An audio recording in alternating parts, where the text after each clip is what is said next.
സ്വാദ്. ഈ അക്ഷരം ഉച്ചരിക്കുമ്പോൾ ഇവിടെ ശ്രദ്ധിക്കേണ്ട കാര്യം, ഇതൊരു മൂന്നക്ഷരങ്ങൾ ചേർന്ന ഒരക്ഷരമാണ്. മൂന്നക്ഷരങ്ങൾ കൊണ്ട് ഘടിപ്പിക്കപ്പെട്ട ഒരു ഹർഫിൻ്റെ നാമമാണ് സ്വാദ് എന്നത്. ഇതിൽ സ്വാദ്, അലിഫ്, ദാൽ ഈ മൂന്നക്ഷരങ്ങൾ ഉച്ചരിക്കുകയാണ്. സ്വാദ് തഫ്ഖീം ചെയ്യേണ്ട അക്ഷരമാണ് ഇസ്തിഅലാഇൻ്റെ. അതിൻ്റെ ദീർഘാക്ഷരമായ അലിഫിലും തഫ്ഖീമാണ്. ശേഷം സുക്കൂൻ നൽകപ്പെട്ട ദാലിൽ നമ്മൾ വഖഫ് ചെയ്യുന്നു.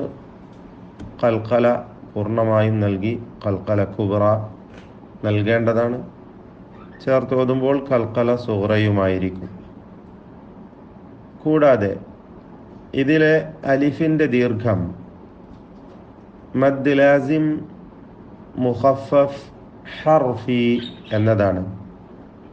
പൂർണ്ണനാമം അതാണ്, മദ് ലാസിമാണ്. നിർബന്ധമായും 6 ഹറക്കത്തിൻ്റെ അളവിൽ ദീർഘിപ്പിക്കേണ്ടതാണ്. മുഖഫഫാണ്. ലാസിം എന്നത് പറയാൻ കാരണം ദീർഘാക്ഷരത്തിന് ശേഷം സ്ഥിരപ്പെട്ട സുക്കൂനുണ്ട് എന്നതാണ്.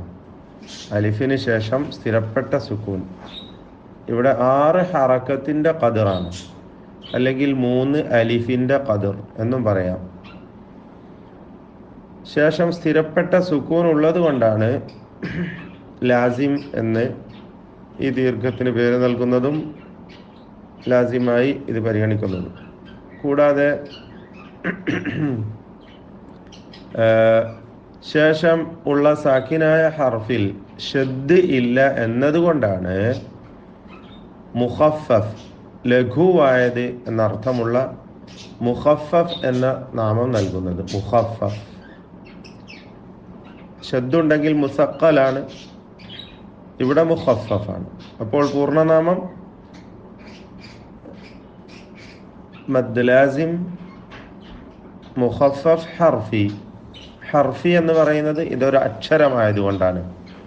പരിശുദ്ധ ഖുർആനിലെ 29 സൂറത്തുകളുടെ തുടക്കത്തിൽ ഇപ്രകാരം കേവല അക്ഷരങ്ങൾ കൊണ്ട് ആരംഭിക്കുന്നുണ്ട്.